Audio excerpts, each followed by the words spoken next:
ಸಖತ್ ಖಾರ ಬಣ್ಣ ಮತ್ತು ರುಚಿ ಆಚಿ ಚಿಲ್ಲಿ ಪೌಡರ್. ಗೃಹಲಕ್ಷ್ಮಿ ಯೋಜನೆಯ 24ನೇ ಕಂತಿನ ಹಣ ಇದೇ ಶನಿವಾರದ ಒಳಗೆ ಬಿಡುಗಡೆಯಾಗಲಿದೆ ಎಂದು ಸಚಿವೆ ಲಕ್ಷ್ಮೀ ಹೆಬ್ಬಾಳ್ಕರ್ ಮಾಹಿತಿಯನ್ನು ನೀಡಿದ್ದಾರೆ.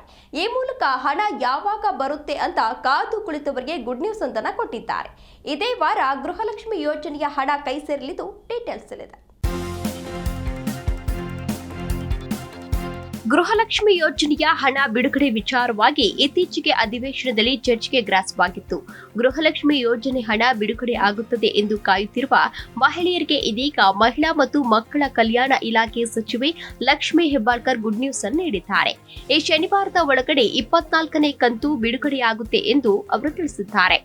ಮಾಧ್ಯಮದವರೊಂದಿಗೆ ಮಾತನಾಡಿದ ಸಚಿವೆ ಲಕ್ಷ್ಮೀ ಹೆಬ್ಬಾಳ್ಕರ್, ಈಗಾಗಲೇ 24ನೇ ಕಂತಿನ ಹಣ ಬಿಡುಗಡೆಗೆ ಹಣಕಾಸು ಇಲಾಖೆ ಒಪ್ಪಿದೆ.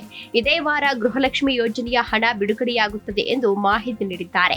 ಇನ್ನು ಸತ್ತವರ ಖಾತೆಗೂ ಗೃಹಲಕ್ಷ್ಮಿ ಯೋಜನೆ ಹಣ ಸಂದಾಯ ವಿಚಾರವಾಗಿ ಮಾತನಾಡಿದ ಅವರು, ಈ ಬಗ್ಗೆ ಸಿಎಸ್ ನೇತೃತ್ವದಲ್ಲಿ 2 ಬಾರಿ ಸಭೆಯನ್ನ ಮಾಡಲಾಗಿದೆ.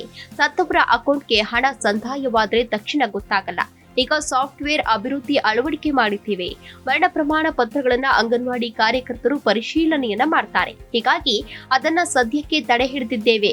ತಪ್ಪಾಗಿ ಸಂದಾಯವಾಗಿರುವ ಹಣವನ್ನ ವಾಪಸ್ ಪಡೆಯುವ ಹೊಣೆಗಾರಿಕೆಯನ್ನ ಕೆಲ ಬ್ಯಾಂಕ್ಗೆ ಸೂಚನೆಯನ್ನ ಕೊಟ್ಟಿದ್ದೇವೆ ಎಂದರು.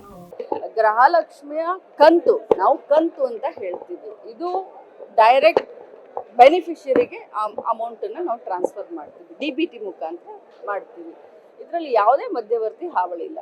ಇಲ್ಲಿಯವರೆಗೆ ಗೃಹಲಕ್ಷ್ಮಿ ಯೋಜನೆ ಪ್ರಾರಂಭ ಆಗಿ ಇಲ್ಲಿಯವರೆಗೆ ಇವತ್ತಿನವರೆಗೆ 23 ಕಂತುಗಳು ಹೋಗಿದ್ದಾವೆ.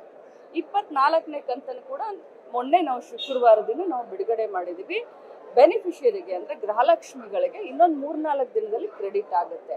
ಅಲ್ಲದೆ ಬೆಳಗಾವಿ ಜಿಲ್ಲಾ ವಿಭಜನೆ ಕೂಗು ತಣ್ಣಗಾಯಿತ ಎಂಬ ವಿಚಾರವಾಗಿ ಪ್ರತಿಕ್ರಿಯಿಸಿದ್ದು, ಸಿಎಂ ಮನಸ್ಸಿನಲ್ಲಿ ಜಿಲ್ಲೆ ವಿಭಜನೆ ಮಾಡಬೇಕು ಅನ್ನೋದು ಇದೆ. ಆಡಳಿತಾತ್ಮಕ ಅಭಿವೃದ್ಧಿ ದೃಷ್ಟಿಯಿಂದ ಜಿಲ್ಲೆ ವಿಭಜನೆ ಆಗಬೇಕಿದೆ. ಬೆಳಗಾವಿ ತಾಲೂಕಿನಲ್ಲಿ 11.5 ಲಕ್ಷ ಜನಸಂಖ್ಯೆ ಇದೆ.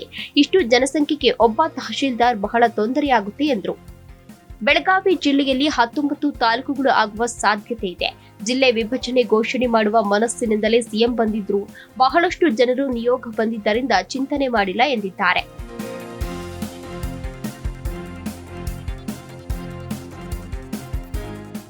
ಪ್ರಮುಖವಾಗಿ ಗೃಹಲಕ್ಷ್ಮಿ ಯೋಜನೆ 24ನೇ ಕಂತಿನ ಹಣ ಬಿಡುಗಡೆಗೆ ಸರ್ಕಾರ ಮುಂದಾಗಿದೆ. ಈ ಶನಿವಾರದೊಳಗೆ 24ನೇ ಕಂತಿನ ದುಡ್ಡು ಫಲಾನುಭವಿಗಳ ಖಾತೆಗೆ ಸೇರಲಿದೆ.